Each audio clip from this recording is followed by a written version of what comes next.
एक घडी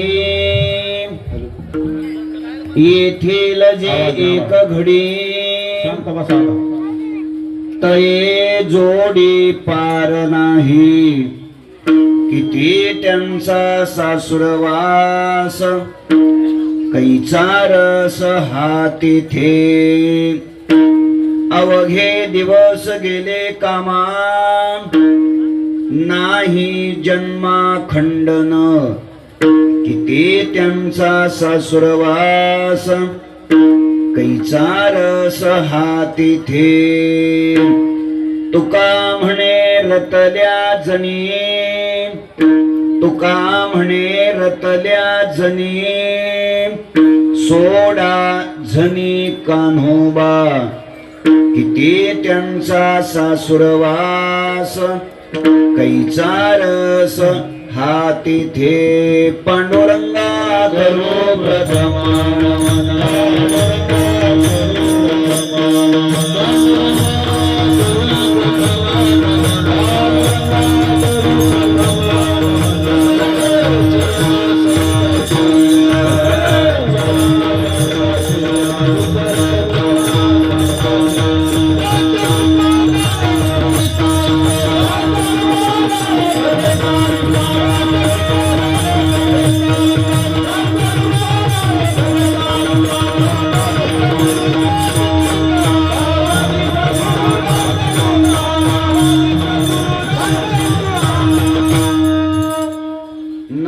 सद्गुरु तुकया ज्ञान दीपा नमो सद्गुरु सच्चिदानंद रूपा नमो सद्गुरु भक्त कल्याण मूर्ते नमो सद्गुरु भास्करा पूर्ण कीर्ती सेवे लागे सेवक झालो तुमच्या लागलो निज चरणा अहो स्वामी तुकया देवा यावरी न करावा अव्हेरू शरण शरण जी हनुमंता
घडी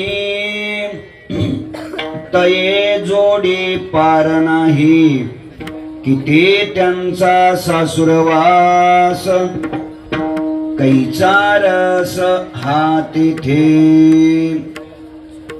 अनंत कृपा विभूषित विश्ववंद्य विश्वसंत संत श्रेष्ठ जगद्गुरु श्री तुकोबाराय यांच्या अभंग गाथेतील 4 चरणाचा गवळणपर अशा स्वरूपाचा अभंग सेवेकरिता घेतलेला आहे।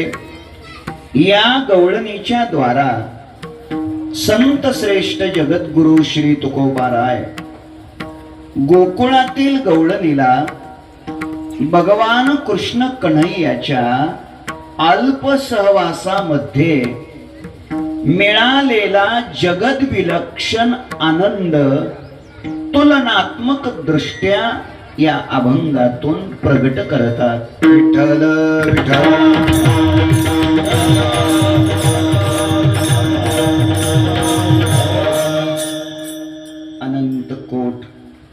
ब्रह्मांड नायक अकारण कारण करुणा वरुणालय अखिल गुणनिधान भक्तवत्सल जगदाधार रुक्मिणी प्राण संजीवन भगवान श्री पंढरीश परमात्म्याच्या असीम कृपेद्वारा ज्ञान कैवल्य तेजोनिधी विश्वमाऊली ज्ञानोबाराय वैराग्य शिरोमणी संत हृदय सम्राट विश्ववंद्य जगद्गुरु श्री तुकोबाराय आदी करून सर्व संत महंतांच्या आशीर्वादाने उपस्थित संत महंत भाविक सज्जन माता भगिनी संपूर्ण बीड जिल्ह्यातून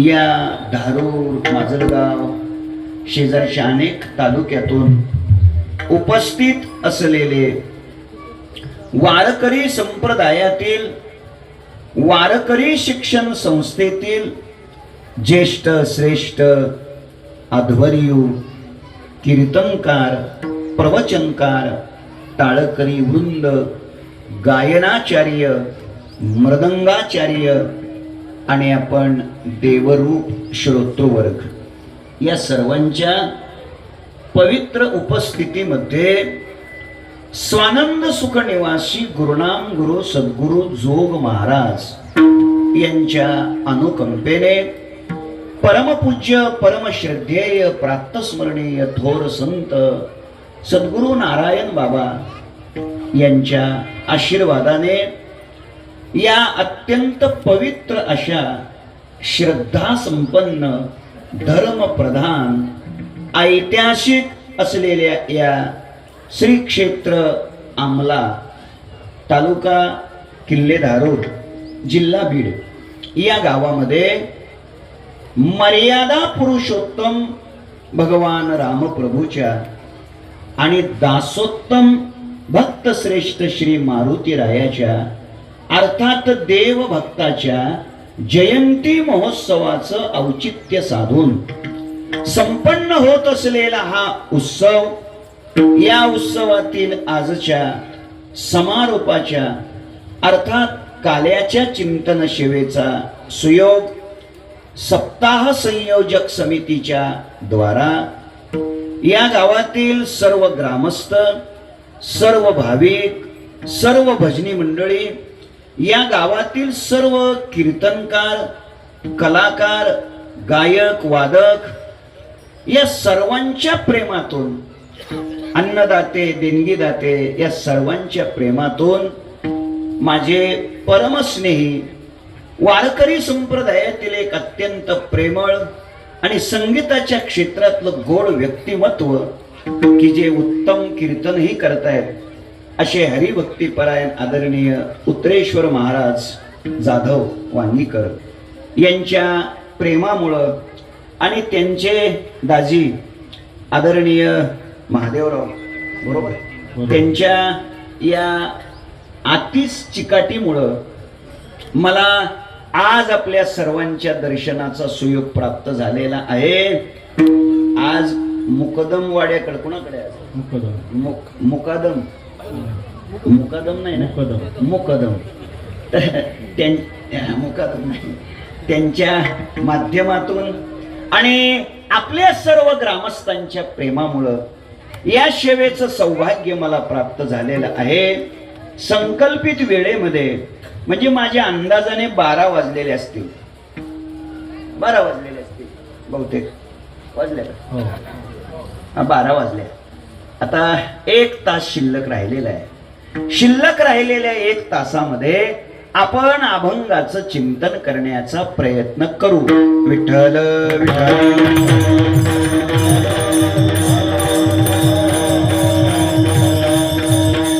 मोठ्या श्रद्धेने अत्यंत उत्साहाने भावपूर्ण हृदयाने आपण सर्वजण या धर्ममंडपात उपस्थित आहात. उभे राहिलेले सर्व निष्ठावंत टाळकरी, खरं म्हणजे आता त्यांना टाळकरी कसं म्हणायचं हा माझ्या समोर प्रश्न आहे. सगळे फेटे बांधून उभे राहिलेले आहेत आणि त्यामुळं ते सुद्धा कीर्तनकार म्हणायला काही अडचण नाही. फक्त आता आपल्यात पद्धत आहे एकाने बोलायचं आणि दुसऱ्याने साथ करायची. तेव्हा हे सगळे उभे राहिलेले वैष्णव, अत्यंत गोड असे गुणी गायक, वारकरी संप्रदायाची अत्यंत शुद्ध साधना करणारे, टाळ घेऊन उभे राहिलेले सर्व महाराज मंडळी, सर्व संत लोक, मी आपल्या सर्वांच्या चरणी हृदयापासून वंदन करतो. अत्यंत दर्जेदार असे मृदंगाचार्य, ज्यांनी अनेक मृदंगाचार्य घडवलेले आहेत आणि घडवायचं उत्तम काम, दर्जेदार काम ज्यांच्या माध्यमातून संपन्न होत आहे, चालू आहे, असे आदरणीय सिद्धेश्वर महाराज या ठिकाणी उपस्थित आहेत. त्यांचेच शिष्य, बरोबर आहे ना, बरोबर. किरणजी, तेही इथं उपस्थित आहेत. मला वाटतं हे दोन्ही या गावचे सुपुत्र आहेत. खरं म्हणजे असे उत्तम दर्जेदार मृदंगाचार्य या गावानं समाजाला दिलेत. अत्यंत गोड गुणी गायक, बरोबर आहे ना, या गावाने समाजाला दिलेत. आणि आचार्य हरिभक्तीपरायण वेदांताचार्य माऊली महाराज असे अत्यंत दर्जेदार प्रवक्ते कीर्तनकारही या गावाने समाजाला दिलेले आहेत. अशा या पवित्र गावाला, पवित्र भूमीला मी हृदयापासून वंदन करतो. माझ्या समोर येऊन बसलेले सर्व सज्जन श्रोते, समोर येऊन बसलेल्या सर्व माता भगिनी आणि अत्यंत उत्साहित असलेले या गावचे सगळे तरुण कार्यकर्ते की जे सध्या निवांत जाऊन बसले. इथं आहेत का? नाही नाही, ते मागे गेले, दिसत नाही. ते आता ते इथं जे होते ना टोळी सगळी, ते आता सगळे तिकडे तुम्ही पाठवलेले आहे. खरं म्हणजे त्या टोळीची आवश्यकता आत्ता होती, खरी आत्ता त्यांची गरज आहे. आणि कीर्तन त्यांनी निदान एक तासभर तरी त्या मुलाने ऐकलं पाहिजे. अशी मी काय आहे, मी थोडा स्पष्ट बोलणारा बुवा आहे, थोडी त्याच्यामुळे अडचण येते कधी कधी. प्रचंड उत्साह त्यांना, आणि मी त्यांचा सगळा हा उत्साह काय केलाय, स्वीकारला. आपण काही म्हणालो नाही, काही म्हणालो नाही. खरं म्हणजे एवढं त्यांनी वाजवीत आणायचं, आपली काय लायकी आहे हो महाराज, खरं म्हणलं तर काय लायकी आहे सांगा. पण चला, लोक पोळ्याला बैलाला वाजवतातच ना, पण बिचाऱ्याने वाजवीत आणलं. लायकी नाही आपली, खरं म्हणजे आपली लायकी नाही. पण त्यांनी पुष्पवर्षाव केला. कधीतरी स्वर्गीय होनी देव असं म्हणल्यासारखं पुष्पाचा वर्षाव सुद्धा त्यांनी केला. त्यांना उत्साह आहे, प्रेम आहे. वारकऱ्याविषयी या गावातल्या तरुण मुलांना अत्यंत आदर आहे, हे याच्यातून सिद्ध होत आहे. मी या सगळ्या तरुणांचं सुद्धा मनापासून अभिनंदन करतो, त्यांना मनापासून खूप खूप शुभेच्छा देतो, धन्यवाद देतो. आणि आपल्या सर्वांच्या चरणी नतमस्तक होतो. अत्यंत छान अशी लाऊडस्पीकरची व्यवस्था इथं उपलब्ध आहे. याचे ऑपरेटर मालक, मी आपल्यालाही मनापासून खूप खूप धन्यवाद देतो. आणि आता आपण सर्वांनी लक्ष द्यायचं आहे. संकल्पित वेळेत, मर्यादित वेळेत आपण अभंगाचं चिंतन करणार आहोत. सर्वांना माझी विनंती आहे, कीर्तनामध्ये विठ्ठल विठ्ठल म्हणण्याची संधी आली की मुखानं विठ्ठल विठ्ठल म्हणा. टाळी वाजवण्याची संधी आली की हाताने टाळी वाजवा. तुम्ही मोठ्या प्रेमानं आनंदानं भजन करा. इमानदारीनं टाळी वाजवा, इमानदारीनं विठ्ठल विठ्ठल म्हणा. मी इमानदारीनं एकला बरोबर सोडतो. विठ्ठल विठ्ठल.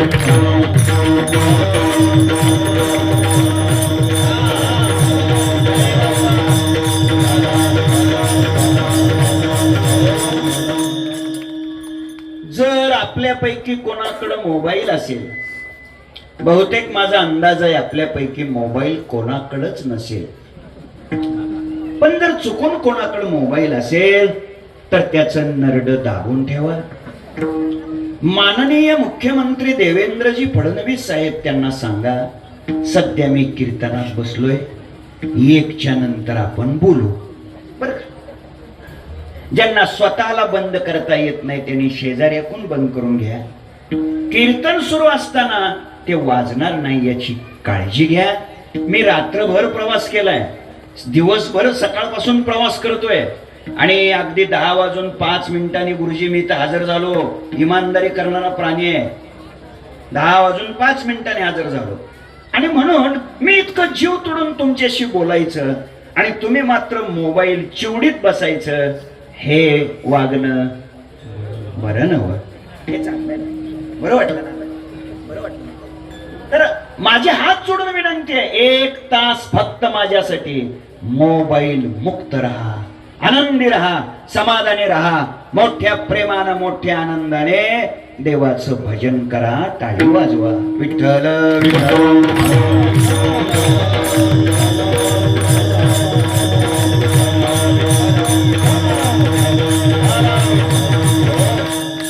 सेवेकरिता घेतलेला अभंग गवळणपर अशा स्वरूपाचा आहे. या गवळणीच्या द्वारा जगद्गुरु तुकोबाराय गोकुळातील गवळणीला भगवान कृष्ण कन्हैयाच्या अल्प सहवासात, थोड्या सहवासात किती आनंद मिळाला. त्या आनंदाची बराबरी जगातला कोणताच आनंद करू शकत नाही. त्याचं वर्णन करणारी ही गवळण आहे. लक्ष द्या, मनुष्याच्या जीवनामध्ये आनंद हा अत्यंत महत्वाचा आहे. मनुष्य आपल्या जीवनातली कोणतीही गोष्ट ही आनंदाकरिताच करतो. ऐका, आपल्या अंतःकरणातील इच्छेच बाहेरचं टोक वस्तू असेल, व्यक्ती असेल, पदार्थ असेल, पण त्याच इच्छेचा आतलं टोक काय असतं? जीवन आनंदी झालं पाहिजे. लक्ष द्या, वस्तू कशा करता, व्यक्ती कशा करता, पदार्थ कशा करिता?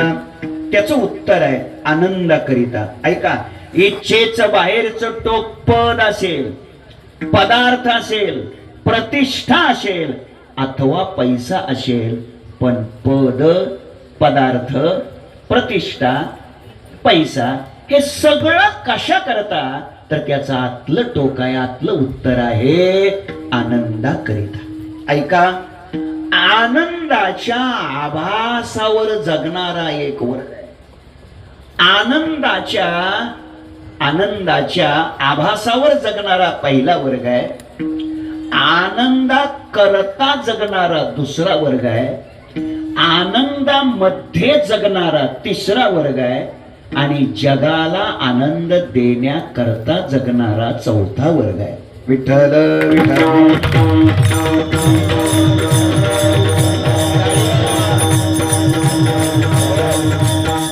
आनंदाकरिता, आनंदाच्या आभासावर जगणारा पहिला वर्ग आहे, त्याला संसारी म्हणा. आनंदाच्या आभासावर जगणारा पहिला वर्ग आहे, त्याला संसारी म्हणा. आनंदाकरता जगणारा दुसरा वर्ग आहे, त्याला साधक म्हणा. दुसऱ्या भाषेत त्याला मुमुक्षु म्हणा. तिसऱ्या भाषेत त्याला जिज्ञासू म्हणा. आनंदाच्या आभासावर जगणारा संसारी वर्ग आहे. आनंदाकरता जगणारा साधकाचा वर्ग आहे. आनंदामध्ये जगणारा जीवनमुक्त महात्म्याचा वर्ग आहे. आणि संपूर्ण जगाला आनंद देण्याकरिता जगणारा संतांचा वर्ग आहे. मी 4 प्रकार आपल्या पुढे मांडतोय. पहिला प्रकार आहे तो आनंदाच्या आभासावर जगतो. आभासावर शब्द कळतो का नाही तुम्हाला? तकलीफ होते डोक्याला, बहुतेक तकलीफ झाली. आनंदाच्या आभासावर हा शब्द जर कळत नसेल तर आनंदाच्या आशेवर. आता आपण आनंदाच्या आशेवर जगत असतो, आनंदाच्या आशेवर जगत असतो. दुसरा वर्ग आहे साधकाचा, तो आनंद करताच जगत असतो. काय मी उद्धार पावेन, काय कृपा करील, ऐशे तुम्ही सांगा संतजन, करा समाधान, काही हे बिरडे फिटेल, काही तो स्वामी भेटेल, युगाहुनी वडील, निमिषमानी पुसावेसे, हेची वाटे जे जे भेटे, तयाशी देव कृपा करील मग. कोणे गावी आहे सांगा हा विठ्ठल, तुका म्हणे चिंता वाटे, कोण भेटे सांगे सा, भेटी लागी पंढरीनाथा, जीवा लागले तळमळ व्यथा. लक्ष द्या, आनंदा करताच जगतो, ऐशी चिंता करी सदा, सर्व काळ रात्रंदिवस हेची तळमळ. तुका म्हणे नाही आपुले बळ, जेणे फळ पावेन निश्चयसी. माझ्या मुद्द्याकडे थोडं लक्ष नीट द्या. आनंदा करताच जो जगत असतो त्याला साधक म्हणा. आनंदामध्ये जो जगतो त्याला जीवनमुक्त महात्मा म्हणा. थोडं जागा राहायचं. जीवनमुक्त महात्मा म्हणालोय मी, जेवून मुक्त नाही म्हणालो मी. जीवनमुक्त महात्मा, महात्मा ब्रह्मज्ञानी महात्मा तो स्वतःच्या आत्मस्थितीत स्वरूप स्थितीत रममान असतो. स्वमहिमने प्रतिष्ठित. या न्यायाने अर्जुनानंत सुखाच्या डोही एक सारा तळची घेतला जी. पुढे सरका, माझ्याकडे सरका सगळे. चला इकडे बघा. चला सरका लवकर. सरका 3-3 फूट सरका. 3-3 फूट सरका सगळे. या जरा असे जवळ या. तिकडे जरा गर्दी व्हायली. जरा या जरा 3-3 फूट यायचं, जास्त नाही. फक्त 3-3 फूट या. विठ्ठल विठ्ठल विठ्ठल.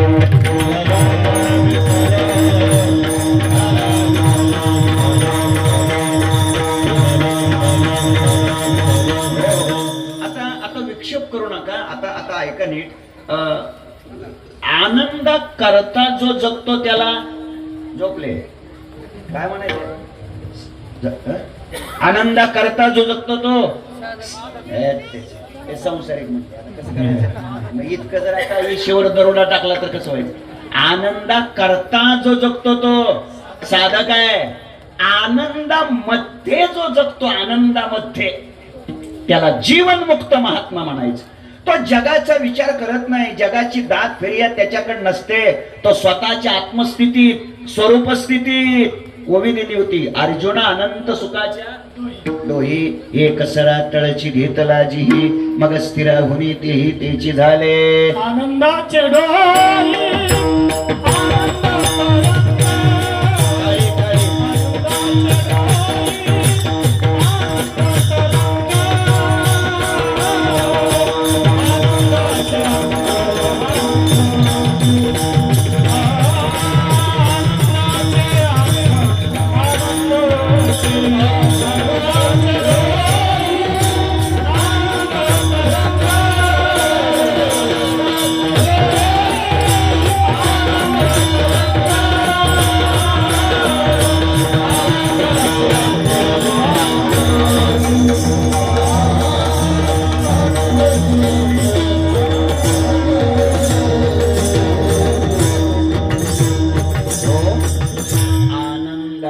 डोही आनंदामध्ये रममान असतो त्याला जीवनमुक्त महात्मा म्हणा. शेवटचा वर्ग सांगतोय जो आनंद देण्यासाठी जगतो.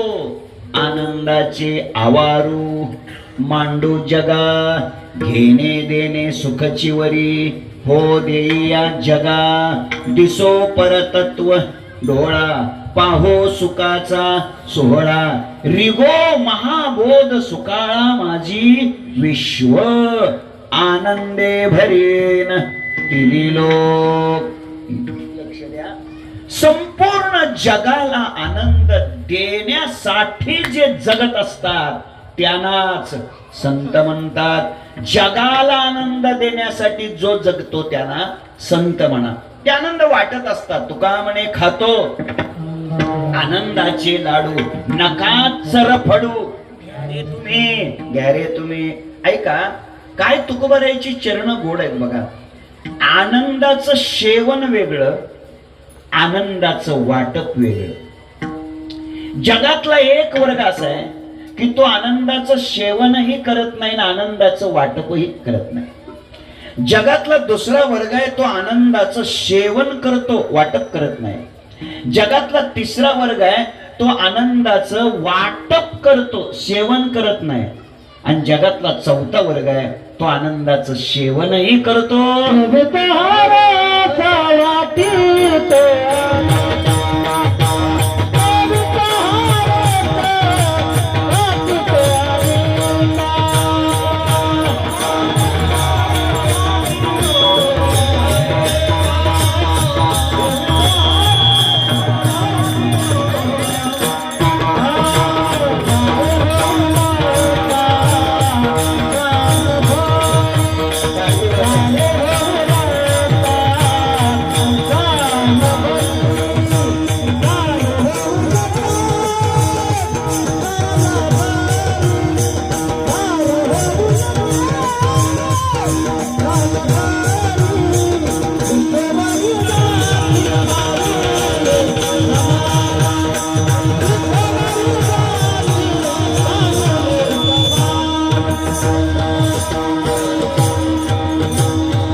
वाटितो आणि का चांगला आहे का?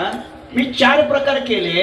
एक प्रकार असं सांगितलं की तो आनंदाचं सेवनही करत नाही आणि आनंदाचं दुसऱ्याला वाटपही करत नाही, त्याला पामर म्हणा, त्याला पामर म्हणा.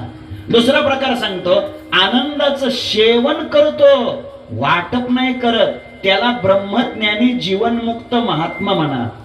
तिसरा प्रकार सांगतो, आनंदाचं वाटप करतो, सेवन नाही करत. तुम्ही जागे नाही का? आनंदाचं वाटप करतो, आनंदाचं सेवन नाही करत. नाही कळलं? त्याच्यामध्ये आमचा नंबर आहे.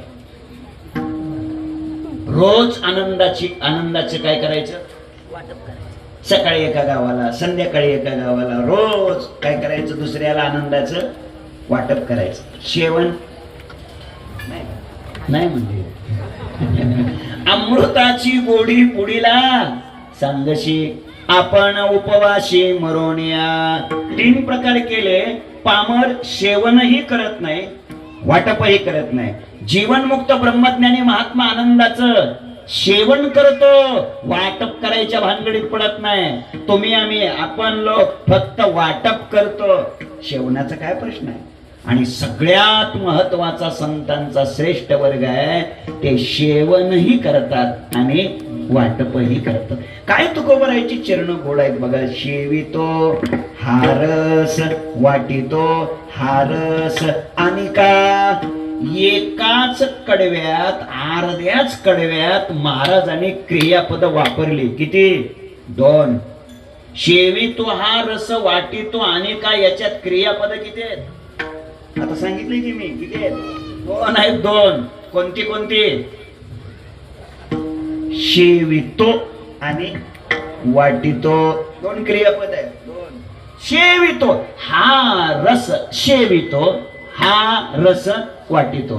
आणि रस शब्दाचा अर्थ शास्त्राने आनंद सांगितला. रसोवई सहा आनंदी भवती, किंवा तुकोबरायचं चरण आहे, हा रस आनंदाचा, घोष करा हरिनामाचा. चला, आनंदाचं महात्मे संत सेवनही करतात आणि पुढे वाटपही करतात. मला आजच्या चिंतनामध्ये सर्वात महत्वाचा मुद्दा आपल्या पुढे जो द्यायचा आहे, प्रत्येक जीव मनुष्य आनंदाच्या सेवनासाठीच जीवनात प्रयत्नशील राहतो. पण दादानो, त्या आनंदाची अभिव्यक्ती जीवनात होते कधी? आनंदाची प्राप्ती जीवनात होते कधी?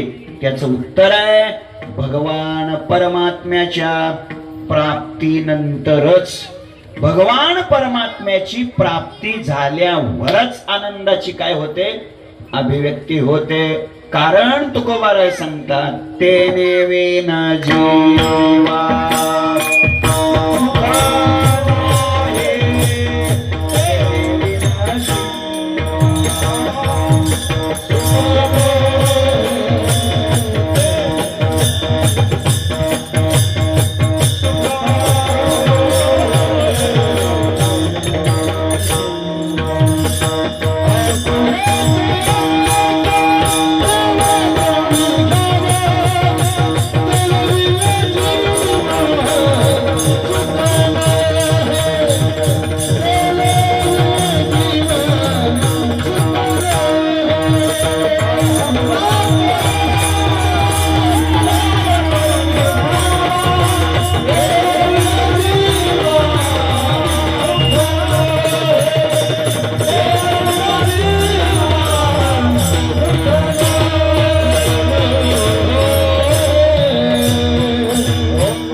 जीवा सुखनो. हे लक्ष द्या, भगवान परमात्म्याच्या प्राप्तीमध्येच जीवन आनंदी होत. एरवी जीवन आनंदी होऊ शकत नाही, जीवन सुखी होऊ शकत नाही. आणि मग भगवान परमात्मा प्राप्त होण्याकरिता जीवनामध्ये साधकाने प्रयत्न केला पाहिजे. प्रयत्न करा. प्रयत्न केल्याने अशक्य गोष्ट शक्य होते. असाध्य ते साध्य करिता सायास कारण अभ्यास तुका म्हणे. लक्ष द्या, असाध्य गोष्ट साध्य होऊ शकते. कशामुळे? प्रयत्न केल्यामुळे. काही ज्ञानोबारायच्या गोड ओव्या.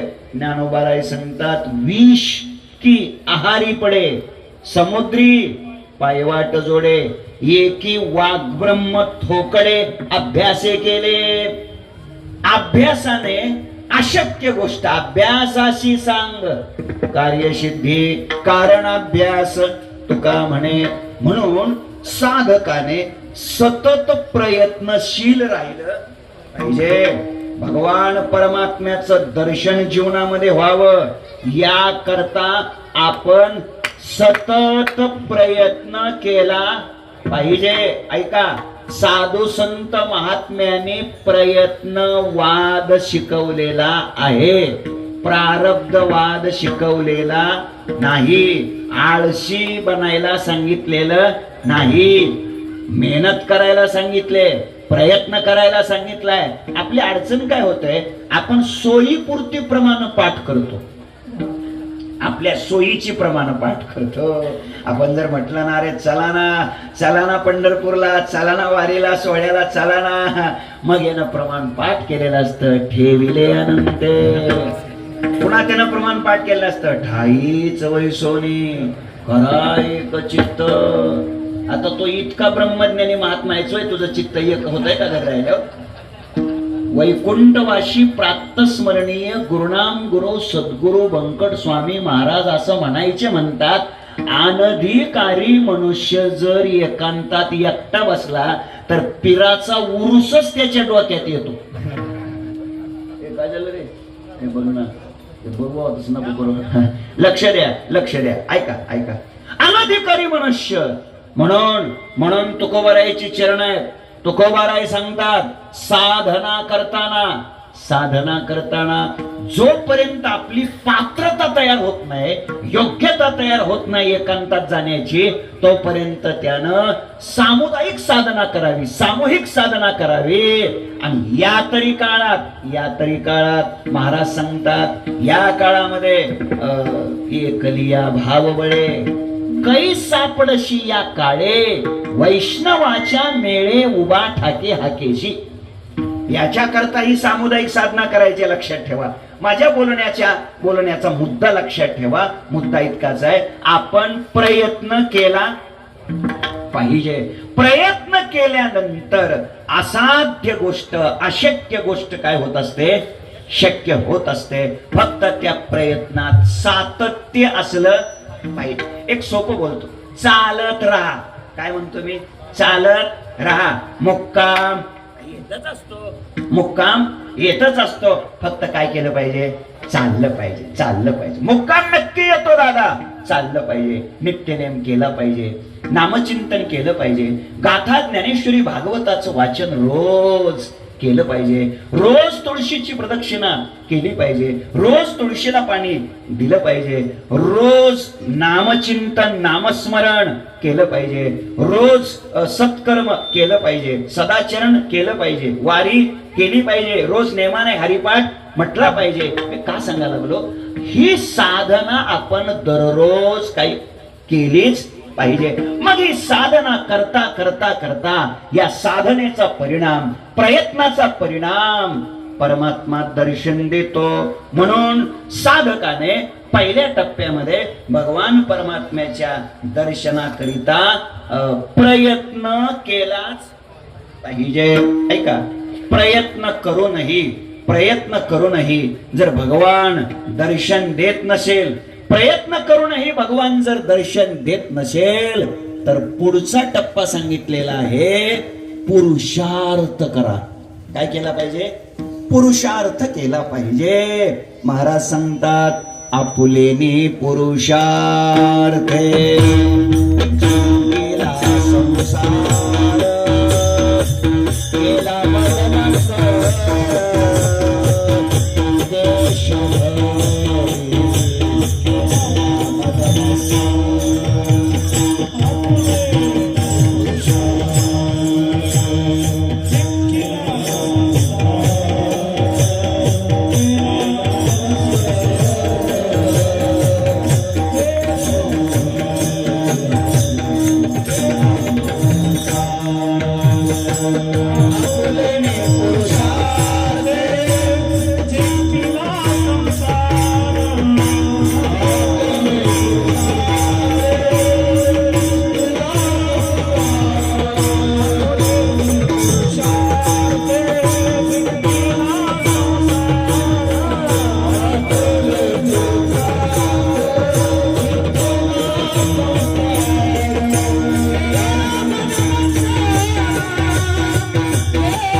पुरुषार्थे जिंकिला संसार केला मदमस्तर देश धडे. लक्ष द्या, दुसऱ्या टप्प्यामध्ये आपण पुरुषार्थ केला पाहिजे. म्हणजे काय केलं पाहिजे?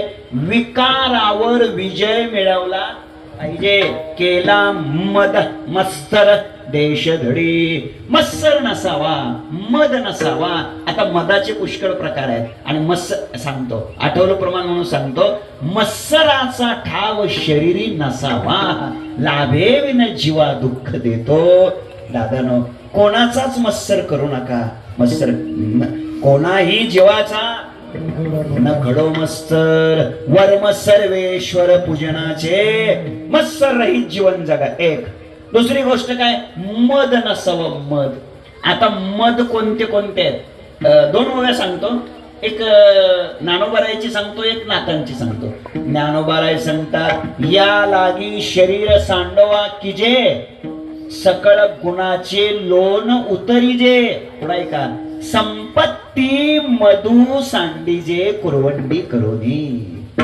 संपत्तीचा जो मद कळतो का नाही? ते जास्त नाही स्पष्ट बोलतायत. हा फेकून द्या, फेकून द्या, नका जवळ ठेवू. फेकून दिला पाहिजे. काय नसते जवळ राहत. हे किती होत ते खराच कसं चाललंय आता. म्हणून माझी लक्षात ताजी उदाहरणं दिल्यावर लक्षात येतं लवकर. दुसरं काय? संपत्ती मधु सांडीजे कुरवंडी करुणी. आणि महाराज आता नाथांच्या भागवतातले ओढ 4 तिने मत सांगितले. कोणता मध कधी जातो, कोणता मध कधी जातो, कोणता मध जातच नाही, त्याची ओवी देतो. नाथ महाराज सांगतात, मध्य मधु उतरे दिनांती, मध्य मधु उतरे दिनांती, धन मधु जाय निधन स्थिती, तारुण्य मधु जाय क्षीण शक्ती, स्त्री मद प्राप्ती कदा नोतरे. काय नाथाने गोड सांगितलं. कशाला विश्लेषण करत बसू? मध्य मधु उतरे दिनांती. मध्य मधु कळलं का नाही तुम्हाला? समजलं बघा. लेने वाली तो चली गई. आता समजलं ना? लेने वाली तो चली गई. दृष्टांत माहिती आहे, वाढवत नाही. माझा मुद्दा इतकाच आहे, मध्य मध उतरला पाहिजे, धनमद उतरला पाहिजे, तारुण्याचा मध, तारुण्याच्या मध्ये न माने सगळे प्रमाण आहेत. ऐका, पण स्त्री मद प्राप्ती कदा नोतरे. आणि याच्यातून हे आपण बाजूला पडलं पाहिजे. त्याकरता तुकोबारायची किती गोड चरण आहेत. तुकोबाराय सांगतात, एकांती लोकांती स्त्रियाशी भाषण, प्राण गेल्या जाण बोलो नये. आता ही चरण कुठं आणि कशी लावायची? फार कठीण झालं सध्या हे सगळं. चला तर हेतू इतकाच आहे, मत्सरावर विजय मिळवा. मद जीवनातला संपला पाहिजे, त्याच्या पलीकडे गेलं पाहिजे. ऐका मायबाप, आपल्या अंतःकरणात बरं का, आपल्या हृदयात अजून कोणत्या कोपऱ्यात किती कचरा आहे हे ज्याच्या त्याला चांगलं कळतं. बरं का, चांगलं कळतं. जरी लोक पाया पडत असले तरी सुद्धा त्याचं मन त्याला सांगत असतं, तो त्या लायकीचा नाहीच. बरं का, असं मन सांगत असतं त्याची त्याला. त्याचं मन म्हणत असतंय, अजून तशी तुझी लायकी नाही. पण चाललाय ना धंदा, चालू दे. लक्ष द्या. हळूहळू रोजच्या रोज सिद्धेश्वर महाराज, आपण आपल्या जीवनातले विकार रोज हळूहळू का होईना कमी केले पाहिजेत. आणि ते कमी झालेत का नाही झालेत आणि अजून किती राहिलेत याचा अंदाज ज्याच्या त्याला चांगला असतो. प्रयत्न करा ना, विकारावर विजय मिळवा. काय गोड भाषा आहे 6व्या अध्यायात ज्ञानोबारायाची. ज्ञानोबाराय सांगतात, तया स्वांत करण जीता, सकळ कामोपशांता, परमात्मा परवता दुरी नाही. देव त्याला दूर नाही, देव त्याच्या जवळ आहे. देव तया जवळी असे,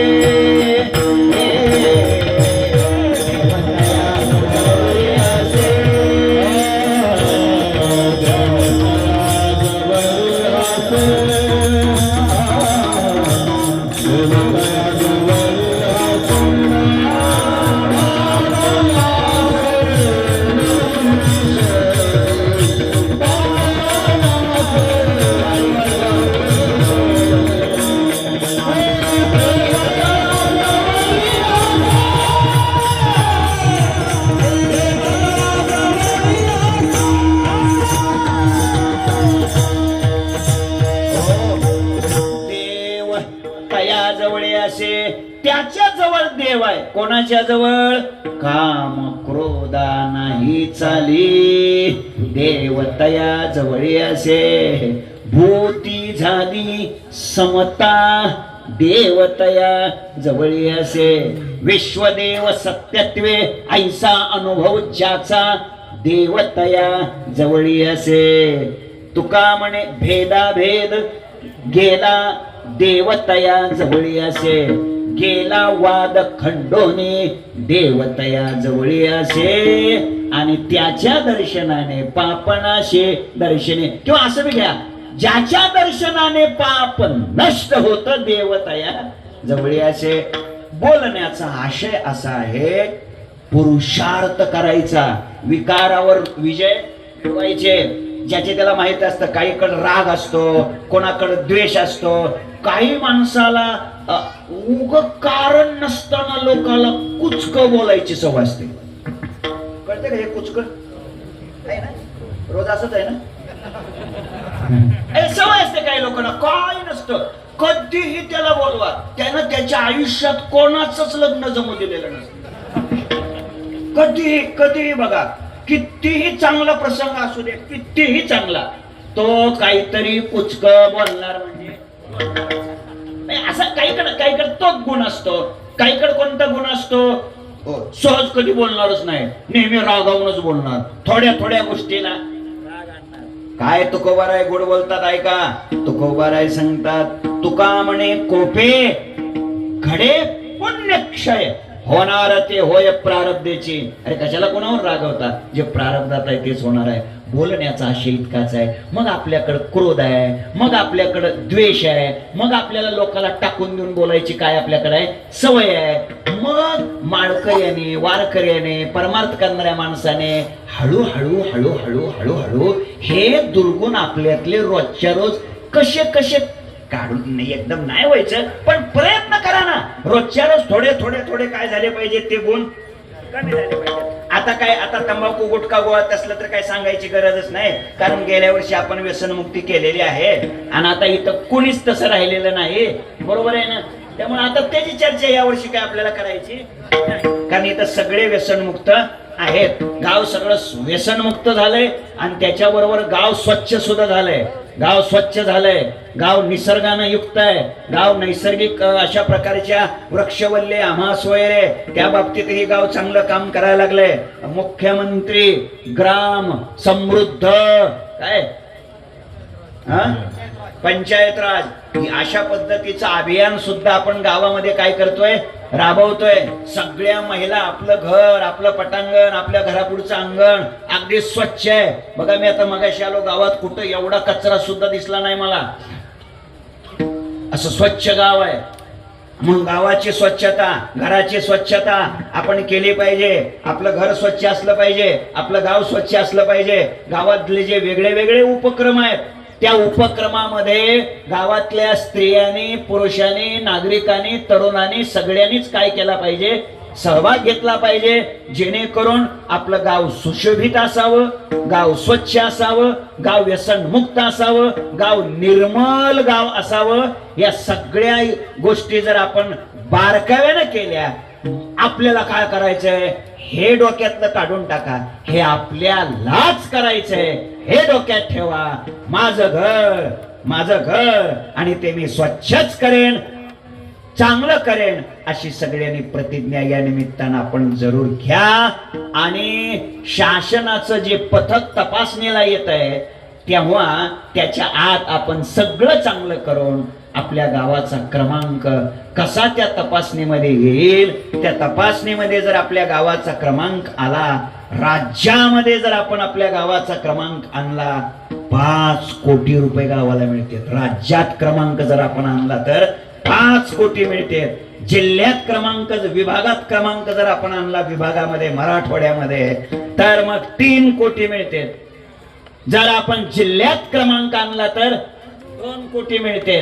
जर आपण तालुक्यात क्रमांक आणला आपल्या गावचा, कशात, स्वच्छतेच्या बाबतीत, सगळे जे उपक्रम आहेत त्या बाबतीत, तर आपल्याला 1 कोटी मिळतील. आणि आणखीन आपल्या गावचा काय होईल, विकास होईल.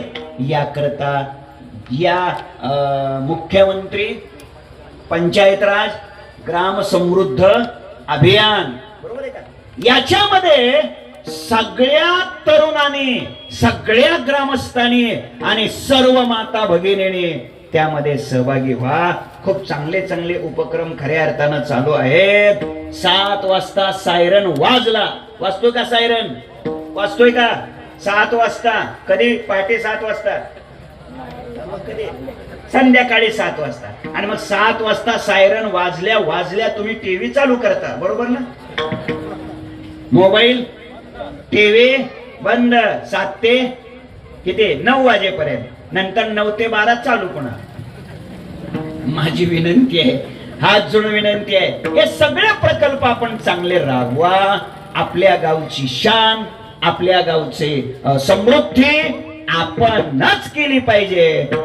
त्याकरता प्रत्येकाचा सहयोग असावा अशी मी या निमित्ताने या गावातील सर्व माता भगिनींना आणि सर्व पुरुष बांधवांना या निमित्ताने प्रार्थना करतो.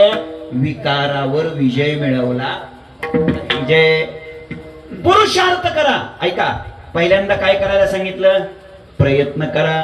प्रयत्न करूनही परमात्म्यानं दर्शन दिलं नाही तर दुसऱ्या टप्प्यामध्ये पुरुषार्थ करा, विकारावर विजय मिळवा. पुरुषार्थ करूनही भगवंतानं दर्शन दिलं नाही तर राजानो मग पुढचा टप्पा आहे प्रार्थना करा. परमात्म्याची प्रार्थना करा. श्री अनंता मधुसूदना पद्मनाभा नारायणा जगव्यापका जनार्दना आनंद घना अविनाशा. भगवंताची प्रार्थना करा. आम्ही देवा शक्तीहीने भागवतेने करुणा. देवाची प्रार्थना करा. चांगलाय का? प्रार्थना करूनही भगवान जर दर्शन देत नसेल तर शेवटचा टप्पा जीवनातला आहे प्रतीक्षा करा. प्रतीक्षा हा परमार्थातला शेवटचा टप्पा आहे. प्रतीक्षा करा. अहो त्या शबरीनं 80,000 वर्ष भगवंताच्या आगमनाची काय केली? वाट पाहिली. वाट पाहे प्रसादाची वाट पाहायला शिका.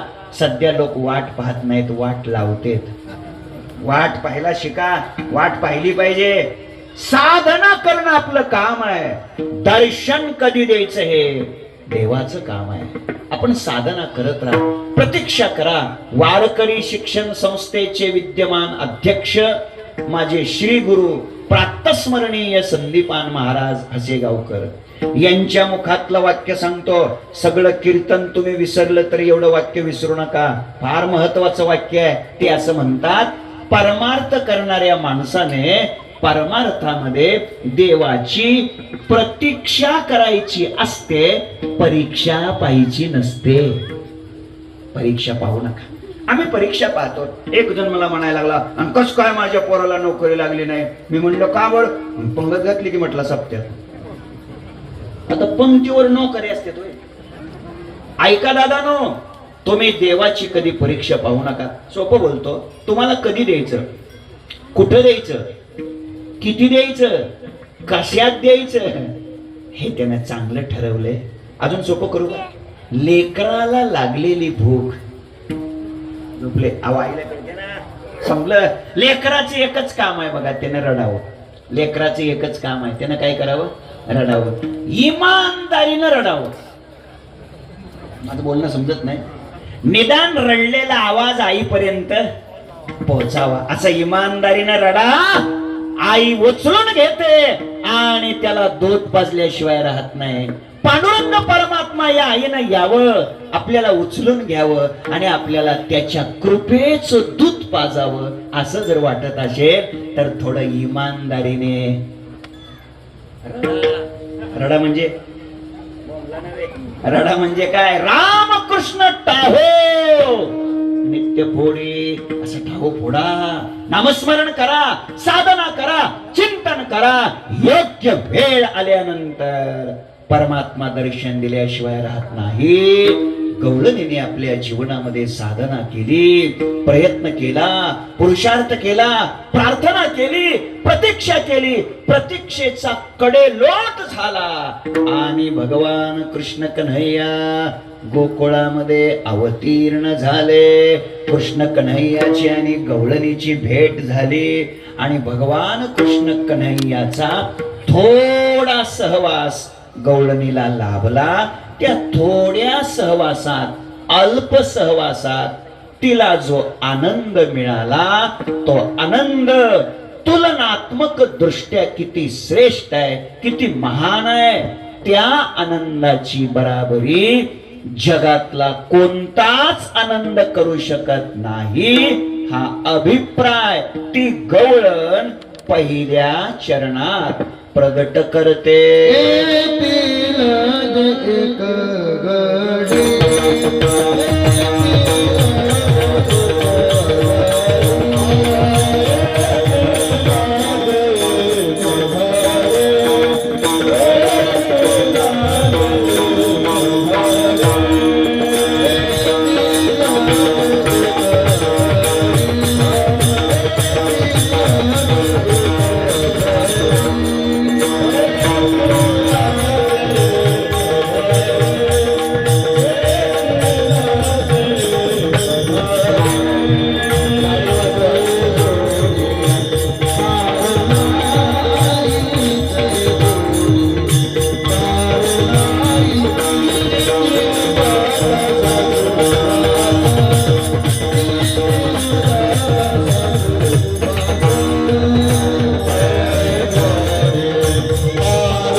घडी तये जोडी पार नाही.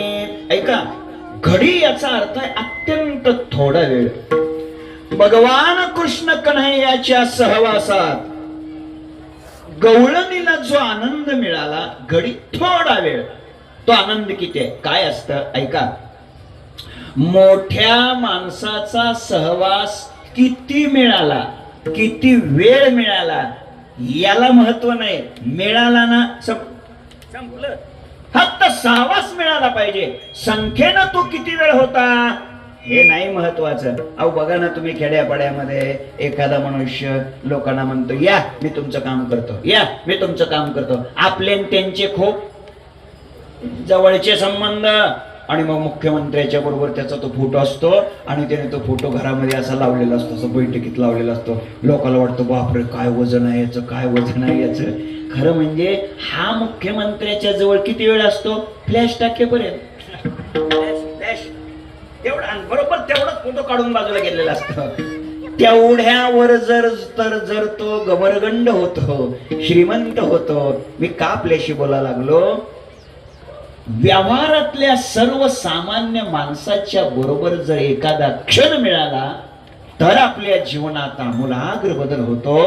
मग ब्रह्मांडाचा मालक भगवान कृष्ण कन्हैया याच्या सानिध्यात जर एखादा क्षण मिळाला तर जीवनात का बदल होणार. येतील जे एक घडी. लक्षात घ्या, सोपं करतो, अगदी सांगतो सोपं. हे बघा, भगवान सूर्यनारायण उगवल्यानंतर, सूर्यनारायण उगवल्यानंतर अंदाजे अंधार 6 तासांनी जातो का 9 तासांनी जातो, अंदाजे बोल, चुकलं तर चुकू दे. अंदाजे किती तासांनी, 9 तासांनी. 9 तासांनी सूर्य उगवल्यानंतर अंधार किती तासांनी जातो, 9 तासांनी. अर्ध्या तासांनी, बरं अर्ध्या तासांनी जातो.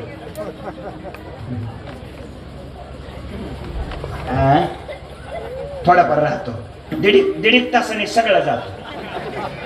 पण त्याचं काय चुकलंय, थोडाफार अंधार राहिलाय ना अजून. लक्ष द्या. अरे सूर्य नारायण उगवल्यानंतर अंधार किती तासाने, 9. अरे वा, हे तर लय पुढचा बहादर घेतला. याने सांगितलंय सूर्य उगवल्यावर अंधार 9 तासाने जातो. हे बघ इकडे बघ. एसटी निघून गेल्यावर बोचकं घेऊन पळण्यात काय मजा नसते. 2 गई वो हौद से नहीं आती. सूर्य उगवल्यावर अंधार अंधार. त्याने सांगितलंय 9 तासाने. 9 तासाने जातो का 6 तासाने जातो? झाला असता घोटाळा, पण आता बाकीचा जोर लागला लगेच लगेच. चला हे सांगू का, तुमचं हे लगेच जातो हे उत्तर आहे ना, हे सुद्धा उशिरा उत्तर आहे. इतक्या लवकर शास्त्रातला शब्द सांगू का आमच्याकडचा? युगपथ. रवीच्या नावे निशिता नाश उदय होताची प्रकाश असा कैसा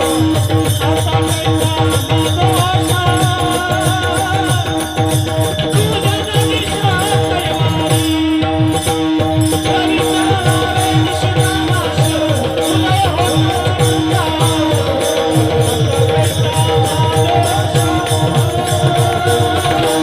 रवीच्या नावे निशिता नाश उदय होताची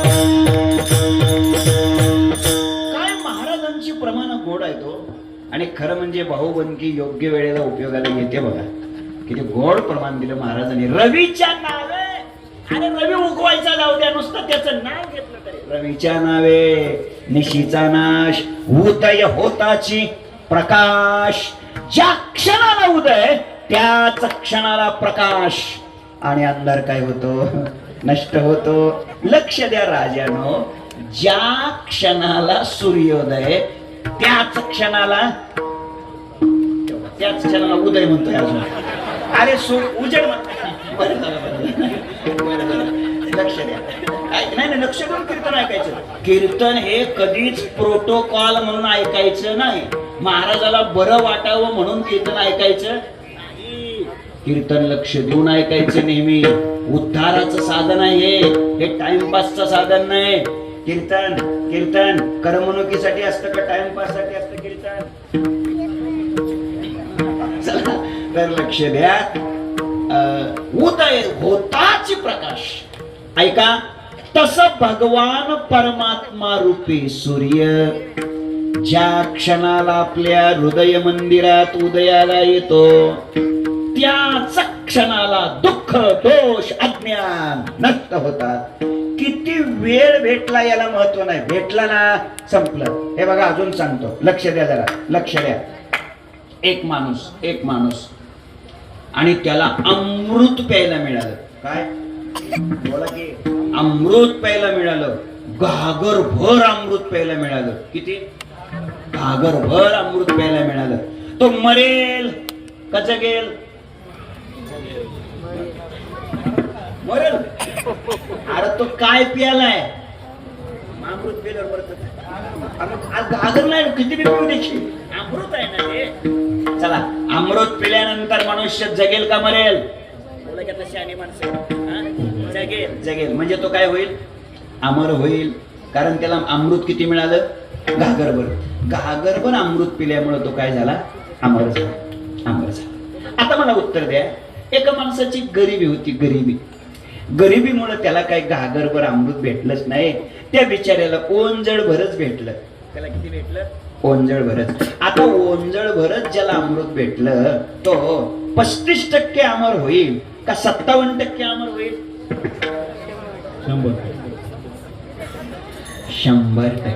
कीर्तन नीट ऐकायचं. अमृत किती भेटलं याला महत्व आहे का अमृत भेटण्याला महत्व आहे? किती भेटलं काय? जागा बरोबर भेटलं काय? भेटलं ना संपलं. कारण अमरत्व हा अमृताचा गुण आहे. ते संख्येनं किती भेटलं याला महत्व नाही दादा. तसं भगवान कृष्ण कन्हैयाचा सहवास किती वेळ भेटला याला महत्व नाही. भेटला ना.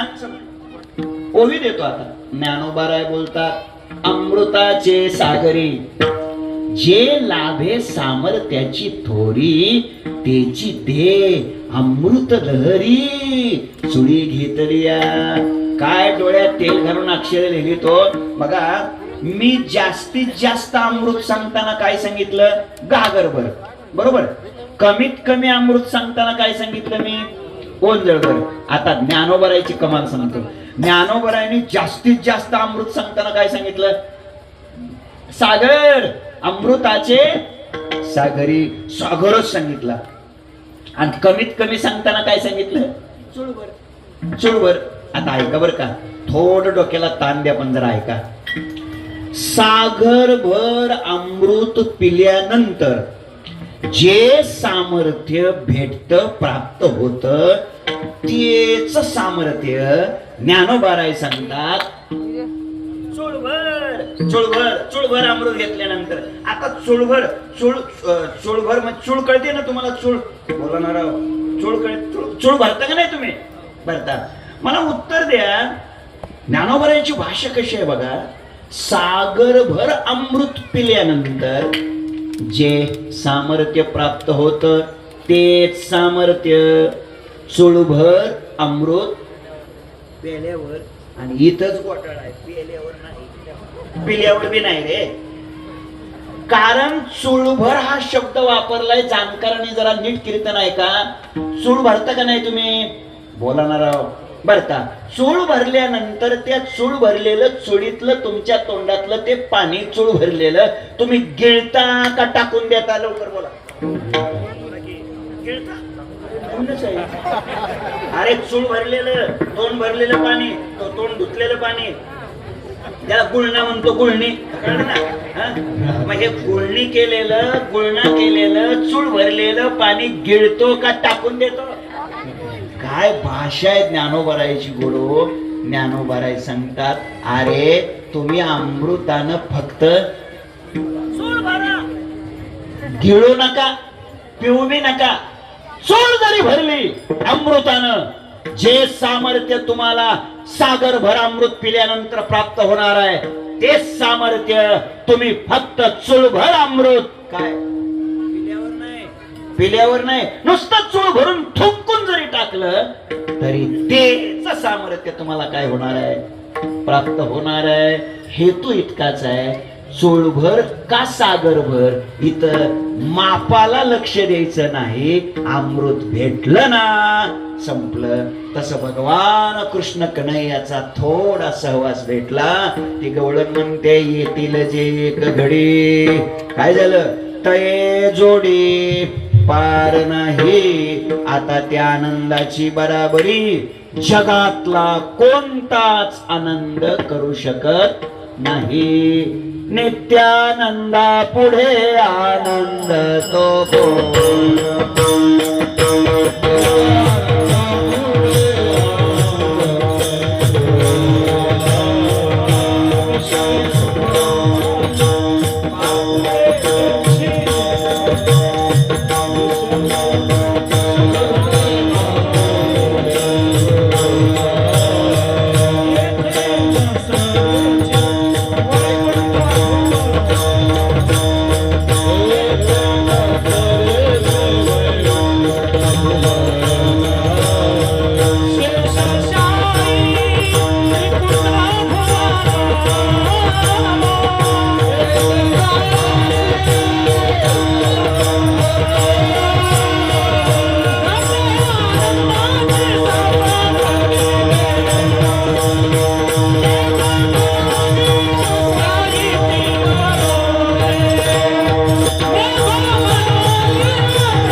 निळोबाराय गोड बोलतात. निळोबाराय सांगतात, नित्यानंदा पुढे आनंद तो कोण, विषय सुखबाई बापुडे ते क्षीण, जेथे नसरेची वैकुंठ सदन, शेषशाही त्रिकुट भुवन हो, नेघो म्हणून या सारी ती परवते, घेऊ संग सुख हरीच्या सांगाते. लक्ष द्या, भगवान कृष्ण कन्हैयाच्या सहवासामध्ये जो आनंद मिळतो, ऐका, त्या आनंदापुढे जगातले सगळेच आनंद फिके. मुळात लक्ष द्या जरा, मुळामध्ये संसारात आनंद नाहीच. लक्ष द्या, माझ्या मुद्द्याकडे लक्ष द्या. मुळात संसारात आनंद नाहीच. नाही कळलं का? एकदम सोपं करतो, एकदम सोपं. तुम्हाला राख माहिती आहे का? लवकर बोलावं. माहिती आहे ना, मी का माहिती आहे का विचारलं, गॅस आहे ना म्हणून विचारलं. हा, राख माहिती आहे, माहिती आहे. 1.5 तास फुंकल्यानंतर राख पेट घेते का 2.5 तास फुंकल्यानंतर राख पेट घेते? तुम्ही जागे कधीच घेत नाही पेट. का? का? अहो ती राख आहे म्हणून. ज्ञानोबाराय सांगतात, जळे ना विझे राखोंडी जैसी. लक्ष द्या, राख फुंकून दिवा लागेल का? नाही लागत. राख फुंकून जसा दिवा लागू शकत नाही, ऐका राजानो, तस संसारात सुख मिळू शकत नाही. मी ओवी देतो, फार गोड ओवी आहे. ज्ञानोबाराय बोलतात, ज्ञानोबारायची भाषा आहे की हे असो जीविता कैचे ग्राहिकी की जेल पंडू सुता. काय राखोंडी फुंकिता दिपू लागे? राख फुंकून कुठं दिवा लागतो का? शक्यच नाही. तसं दादानो, संसारामध्ये सुख मिळतच नाही. एक सोपं करतो, संसारात सुख मिळतंय का? जे मिळतंय त्याला तुम्ही सुख म्हणताय? मिळतंय त्याला सुख म्हणतोय आपण, सुख नाही. लक्ष द्या, फक्त सुख कुठं आहे? परमात्म्याकडे, भगवान परमात्म्याकडे आहे. आणि म्हणून देवाच्या सहवासात, कृष्णाच्या सहवासामध्ये मिळणारा जो आनंद आहे, तो आनंद, त्या आनंदाच्या पुढं जगातले सगळेच आनंद फिके फिके. वैकुंठाचा आनंद फिका आहे, प्रमाण पाहत आहे, नको वैकुंठीचा वास आहे तया सुखा नाश. चला, सगळे आनंद फिके आहेत. विषय सुख पायी बापुडे ते क्षीण. विषय सुख ज्याला आपण म्हणतो ना, ते सुद्धा क्षीण आहे. संसारातला, लक्ष दे, संसारातला आनंद सुद्धा भगवान परमात्म्याच्या आनंदापुढे फिकाय. बघा, सोपं करतो, सोपं. संसारामधल्या आनंदात पहिली गोष्ट, संसारात आनंद नाहीच, पहिली गोष्ट. पण तुम्ही आहे जर म्हणत असाल तर मग त्या आनंदात 2 दोष आहेत. संसारातल्या आनंदात 2 दोष आहेत. कोणते कोणते? पहिला दोष हा आहे, संसारातला आनंद अतिशय दोषानं युक्त आहे, अतिशय दोषानं.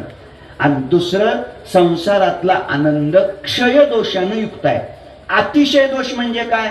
आपल्यापेक्षा दुसऱ्याचं चांगलं बघितलं की आपलं आपल्याला बरं वाटत नाही. कळलं? नाही कळलं?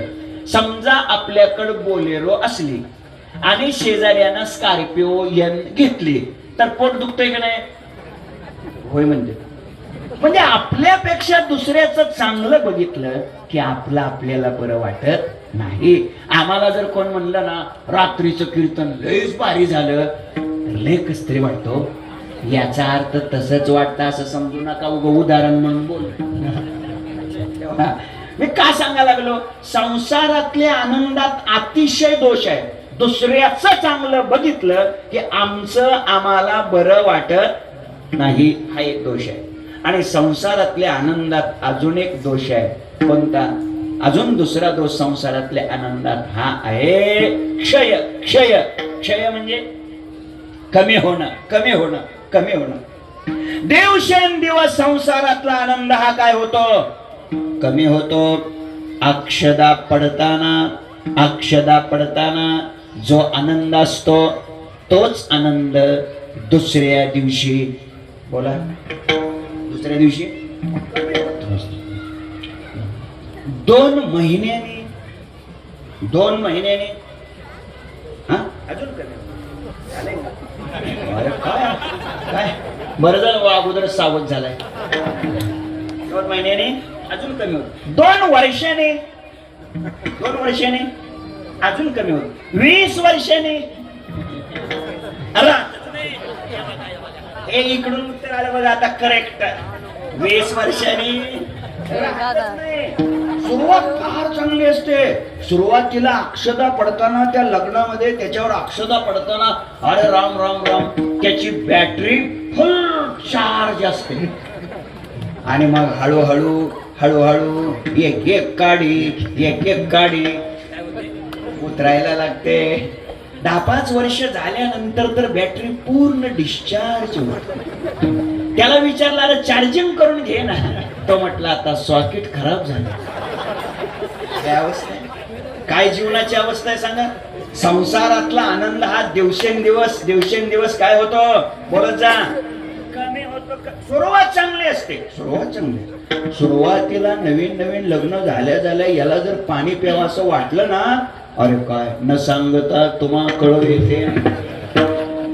सांगायची सुद्धा गरज नाही, न सांगता पाणी. इथं मला यांना पाणी मागावं लागतंय. न सांगता करी सर्व काम. सुरुवात अशी असते. 4-2 वर्ष झाल्यानंतर मग डेव्हलप. मग याला पाणी प्यायचं असलं तर मग याला पाणी मागावं लागतं आणि मग मागितल्यानंतर पाणी दिलं जातं. म्हणजे मध्यंतर असं असतं, सांगितल्यावरी करी सर्व काम. सुरुवात कशी असते सिद्धेश्वर महाराज, न सांगता करी सर्व काम. मध्यंतर कसं असतं, सांगितल्यावरी करी सर्व काम. आणि 10-20 वर्ष झाल्यानंतर मग फारच क्रांती होते, फार विकास होतो, फार डेव्हलपमेंट होते.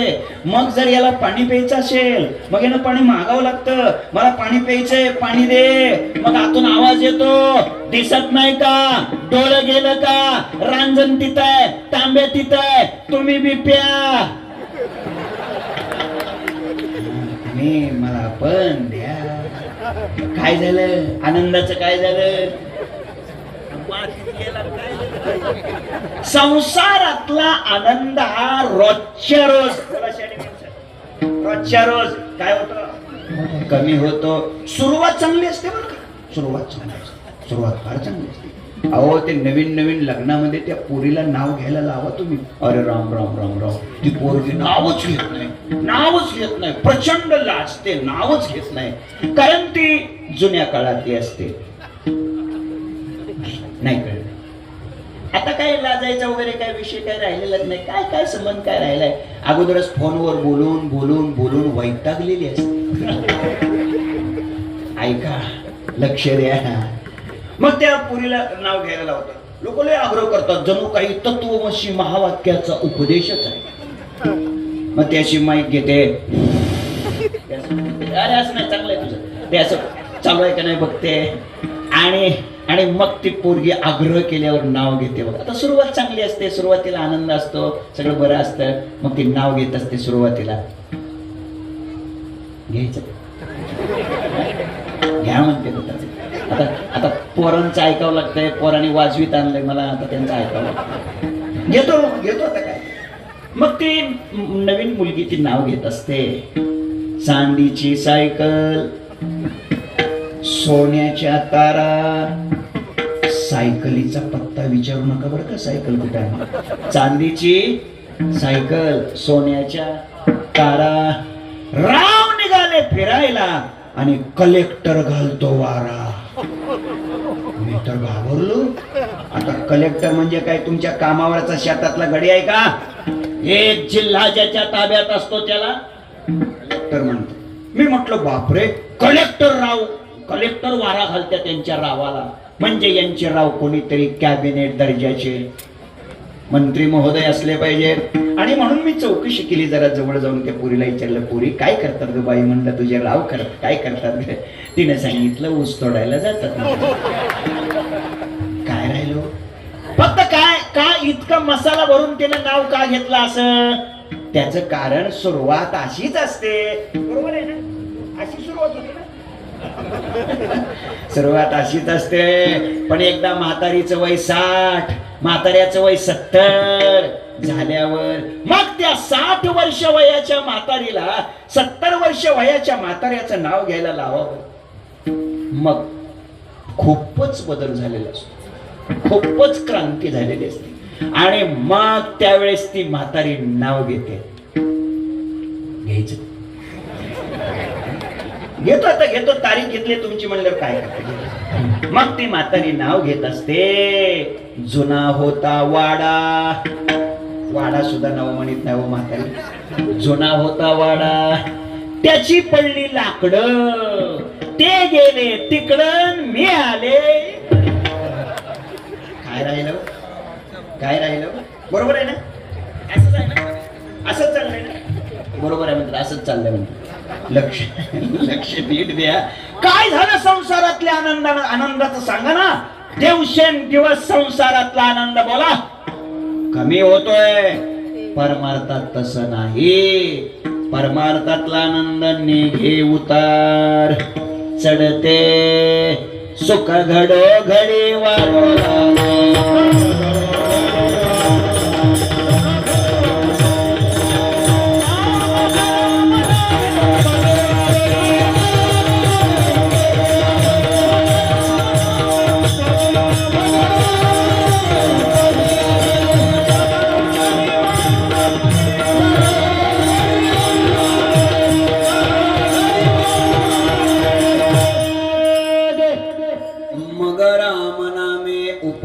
आवडी सुख घडो घडी वाढो लागे.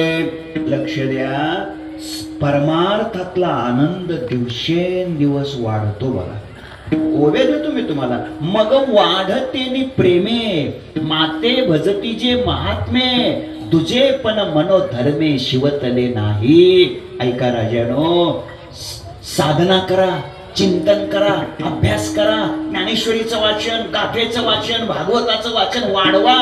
जितकं वाढवत राहू ना तितका गाथेत आनंद आहे, तितका ज्ञानेश्वरीत आनंद आहे, तितका भागवतात आनंद आहे. पहिल्या दिवशी सप्त्याच्या पहिल्या दिवशी जो आनंद होता त्यापेक्षा दुसऱ्या दिवशी आनंद वाढला. तिसऱ्या दिवशी अजून वाढला. चौथ्या दिवशी अजून, पाचव्या दिवशी अजून वाढला. सहाव्या दिवशी, सातव्या दिवशी अजून वाढला. आठव्या दिवशी अजून वाढला. नवव्या दिवशी. थोडक्यात काय. परमार्थातला आनंद, भक्तीतला आनंद दिवसेंदिवस अधिक अधिक अधिक काय होत जातो, वाढत जातो. आणि संसारातला कोणत्याही क्षेत्रातला मनुष्य असू द्या, कोणत्याही क्षेत्रातला, पण त्याच्या आयुष्यात संसारातला आनंद रोजच्या रोज काय होतं साहेब, कमी. कोणी असू द्या, मग अदानी असू द्या, अंबानी असू द्या, कोणी असू द्या. आज भयानक जगामध्ये अस्थिरता निर्माण झालेली आहे. प्रचंड मोठी मोठी माणसं आज दहशतीच्या सावटाखाली आहे. मी का सांगायला लागलो, संसारात दिवसेंदिवस तुम्हाला दुःखालाच सामोरं जावं लागणार आहे. परमार्थात मात्र दिवसेंदिवस आनंदाच्या आनंद काय होत राहणार आहेत, वाढत राहणार आहेत. म्हणून तये जोडी पार नाही. भगवान कृष्ण कन्हैयाच्या सहवासातल्या आनंदाची बराबरी जगातला कोणताच आनंद करू शकत नाही. गवळणीला विचारलं, कृष्णाच्या सहवासात आल्यावर तुला हा आनंद मिळाला, पण आतापर्यंत तू ज्या संसारात होती तिथं काय होत? त्याचं उत्तर गवळणीच्या दुसऱ्या चरणात.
सासुरवास कैचा रस हा तेथे.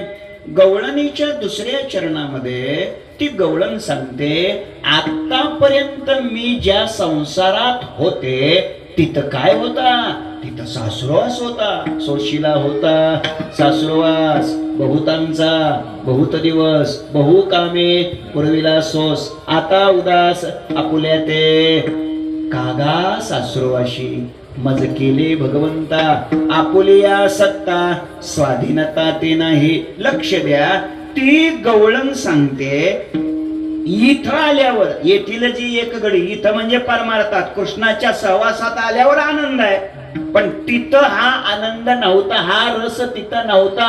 कैचा रस हा तेथे, तिथं काय होता? सासुरवास. किती त्यांचा सासुरवास, ऐका, संसारामध्ये सासुरवास होता. संसारात सासुरवास कोण करत? सासुरवास कोण करत? हा, सासू. सासुरवास कोण करते? सासू. जी दिवसातून एकदा तरी सुनेच्या डोळ्यात आणते आसू, तिचंच नाव जातवान सासू. सासू बघा, ती सारखं सारखं त्या सुनेला काय करत असते? सूचना देत असते, सारख्या सूचना, सारख्या सूचना. कारण तिचं नाव काय आहे? सासू. सारख्या सूचना, सारख्या सूचना, सारख्या सूचना देत असते तिने. आणि कोणाला देत असते? सुनेला. तिचं नाव काय? सोन. जिला जिला सूचना दिल्या जातात तिचं नाव काय? तिचं नाव काय? नाही कळलं तुम्हाला? सोन. सोन. अहो, तिच्या नावातच आहे. ऐक ऐक. तिनं ऐकायचं आणि रिंग मास्टरने आदेश सोडायचे, याने सूचना द्यायच्या सारख्या. मायबाप, माझी विनंती आहे आजच्या कीर्तनातून, तसं तर कीर्तनाची वेळ संपून 5 मिनिटं पुढे गेलेलो, 1 वाजून 7 मिनिटं, 7 मिनिटं झाली. म्हणजे आत्ताच्या सध्याच्या क्षणाला 7 मिनिटं जास्त झालंय. कुठे गेलं मंडळ? मंडळ आहे ना? आता सध्या 7 मिनिटं जास्त झाले, बरं का? लक्षात ठेवा. तर इथून पुढचं किती होते बघा. आपलं सांगून ठेवलेलं, कोणा अडचण नको ना. लक्ष द्या. तर संसारामध्ये, ऐका, संसारामध्ये सासूना माझी विनंती आहे, सुनेला जाच करू नका. ती जशी तुमची सून आहे ना, तशीच ती कोणाची तरी मुलगी आहे. म्हणून आपल्या पोटच्या मुलीवर जसं तुम्ही प्रेम करता, तसं सुनेवरती प्रेम करा. हा संदेश आजच्या कीर्तनातून माझा सासूंना असेल. मला वाटतं इथं ज्या सासा आलेल्या आहेत त्या म्हणतील, या बुवाला तारीख कोणी दिली? कोणी दिली? तुम्हाला काय माहिती आहे आमच्या घरचं? बरोबर ना? आणि म्हणून इथे ज्या सुना आलेल्या आहेत त्यांना सुद्धा मी विनंती करतो, सुनांना, काय, सासूला चांगलं सांभाळा. सासूला चांगलं सांभाळा. तुम्ही तुमच्या जन्म देणाऱ्या आईला जसं सांभाळता, तसंच सासूला काय करा? सांभाळा. हा संदेश माझा सुनाना आहे. ऐका, सासूला चांगलं सांभाळा. फक्त सासूला आई म्हणण्याचं नाटक करू नका. आता कोणाच्या सुपर डोक्यातून हे निघालं कोणाच ठाऊक? सुननं सासूला काय म्हणायचं? आई म्हणायचं. मला हे गणितच कळना गेलं. आता ही जर हिची आई, तर नवरा हिचा कोण? काय आता तुम्ही लावायचं? माझी हात जोडून सुनांना विनंती आहे, तुम्ही तुमच्या जन्म दिलेल्या आईला जसं सांभाळता तसं आपल्या सासूला सांभाळावं. कोणी? सुनानी. हा सुनाला संदेश. आणि सासू जे असतील त्यांना विनंती आहे, पोटच्या मुलीसारखं सुनावर काय करा? प्रेम करा. नीट कीर्तन ऐका, म्हणजे संपलंय जाता. सून आणि मुलगी हा भेद ठेवू नका. भेद ठेवू नका. ए बसा खाली. लक्ष द्या. हा भेद ठेवू नका. माझ्या मुद्द्याकडे लक्ष द्या. अरे केवढी विषमता आहे, केवढा भेद आहे. ऐका तुम्ही, ऐका. जो न्याय तुम्ही मुलीला देता, तोच न्याय तुम्ही तुमच्या सुनेला द्या. मी पाहतोय, एखाद्या मुलीकडून जर बशी फुटली तर आई काय म्हणते? फुटू दे बेबी, दुसरे आणू. बरोबर बरोबर. आणि समजा तीच बशी जर सुनाकडून फुटली तर मात्र ती म्हातारी विष्णू सहस्र नाम सुरू करते. मग त्याच्यातलं पहिलंच नाम असत हातावून काय, म्हणजे तुमचं विष्णू सहस्रनाम आणि आमचं विष्णू सहस्रनाम सारखं आहे. सुरुवात तर सारखी आहे. शेवटचं आता नाम सांगतो. शेवटचं नाम तुझ्या आईनं तुला, अरे म्हणजे शेवट बी आपला सारखाच आहे. मला एकच सांगा, इतक्या कडक कडक शब्दात तुम्ही सुनेला बोलल्यानंतर फुटलेली बशी तयार होते का? होते का?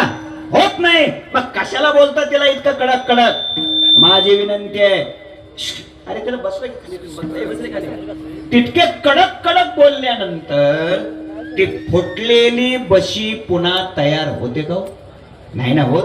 उलट त्या सोनाच्या अंतःकरणाला डागण्या लागतात आणि ती सुद्धा मनातल्या मनात म्हणते, थांब जरा थेरडे, नवरा ताब्यात येऊ दे, मग बघते तुझं. बरोबर आहे ना? बरोबर आहे. माझी प्रेमाची विनंती आहे, कीर्तनाची वेळ वाढावी आणि तुम्हाला हसायला मिळावं याच्यासाठी हे माझं बोलणं चाललेलं नाही. माझं बोलणं या करता चाललंय, जर तुमच्या घरात तुम्ही सुनेला जाच करत असाल तर आजपासून तो बंद झाला पाहिजे. याच्यासाठी मी हे बोलतोय, लक्षात ठेवा. याच्यासाठी हे माझं बोलणं चाललंय. वेगळा वेगळा न्याय का देता? का देता? अहो, आम्ही एखाद्याच्या घरी गेलो महाराज, एखाद्याच्या घरी गेलो आणि पोरगा दिसलाच नाही, मुलगा दिसलाच नाही, आणि मग आम्ही त्यांना विचारतो, कुठे गेलेत भाऊसाहेब? दिसत नाहीत. दारूरला गेलाय. आई काय म्हणते? दारूरला गेलाय. 5-10 मिनिटांनी लक्षात आलं सुनबाई पण दिसत नाहीत. मग आम्ही पुन्हा विचारलं, अहो सुनबाई पण दिसत नाहीत, त्या बी गेल्यात हिंडायला. काय म्हातारीची भाषा, त्या बी गेल्या हिंडायला. आणि समजा त्याच गावात काल्याचं कीर्तन आमचं असावं आणि त्या म्हातारीचा जावाई आलेला असावा, तर ती म्हातारी सगळ्या गावात गल्लीत सांगत फिरते, जावाई आले, जावाई लिकीला घेऊन आलेत, लिकीला गाडीवर आल्यात, दोघं गाडीवर आल्यात जावाई. काय धंदा? म्हणजे लेक आणि जावाई गाडीवर बसून आले की म्हातारीला गुदगुल्या होत्यात. बरोबर ना? आणि पोरगण सून गाडीवर गेल्यावर पोट दुखत. बरोबर ना? काय चाललंय तुमचं? हा भेद नष्ट करा. काला म्हणजे काय हो? भेदाला नष्ट करणं, जीवन अभेदात जाणं, त्याचं नाव काल आहे.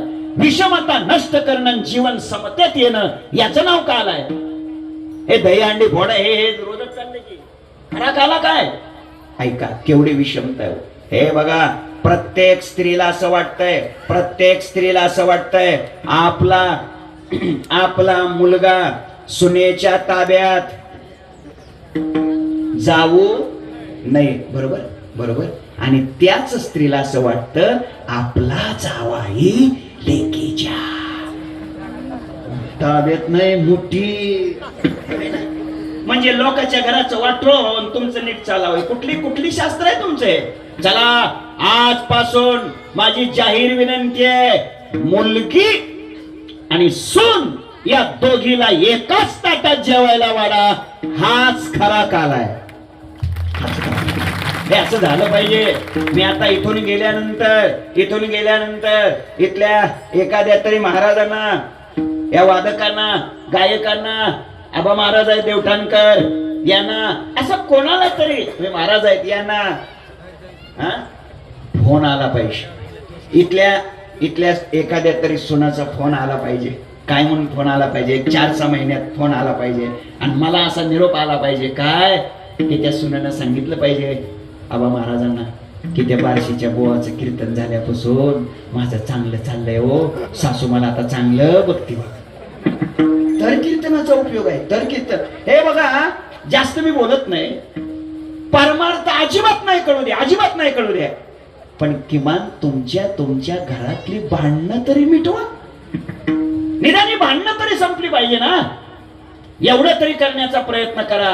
अरे घर गोकुळासारखं नांदलं पाहिजे. घरात रामराज्य आपल्या घरात असलं पाहिजे. घर गोकुळासारखं नांदलं पाहिजे. असा प्रयत्न करा. ही जिंदगी, हे आयुष्य पुन्हा नाही. तोंडाने एखाद्याला वाईट बोलण्यात आयुष्याची बर्बादी करू नका. नेहमी लोकांची निंदा करण्यात जीवनाची राख रांगोळी करू नका. काही काही माणसं घरी बसून अख्ख्या गावाची गटार साफ करतात. कशा करतात? माझी विनंती एवढीच आहे, विषमता नष्ट करा, जीवन समतेत येऊ द्या. ती गवळण सांगते किती त्यांचा सासुरवास. मग कुणाचा होता सासुरवास? स्त्री कोणती आहे? गवळण कोणती आहे? जीवात्मा रूपी स्त्री आहे. तिला जाच कोणाचा आहे? कल्पनेची सासू, तिचा बहुतची जाचू. कल्पना रूपी सासूचा, काम रूपी नवऱ्याचा, क्रोध रूपी सासऱ्याचा, द्वेष रूपी धीराचा, आणि दुष्ट वृत्ती नंदुनी सदा द्वेष करी तुकोबारायचं चरण आहे.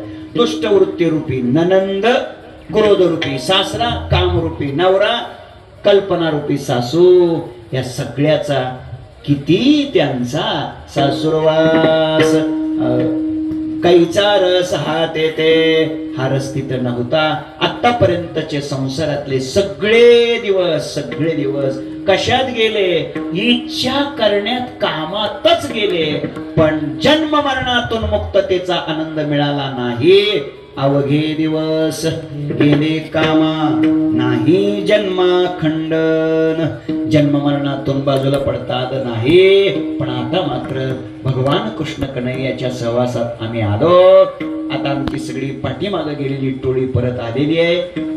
आता मात्र आम्ही भगवान कृष्ण कन्हैयाच्या सहवासामध्ये आनंद लुटतोय. आणि म्हणून कृष्ण कन्हैयाला आम्ही आता कधीच सोडणार नाही. हा अभिप्राय अभंगाच्या तुका मनाला ताल जला. जनी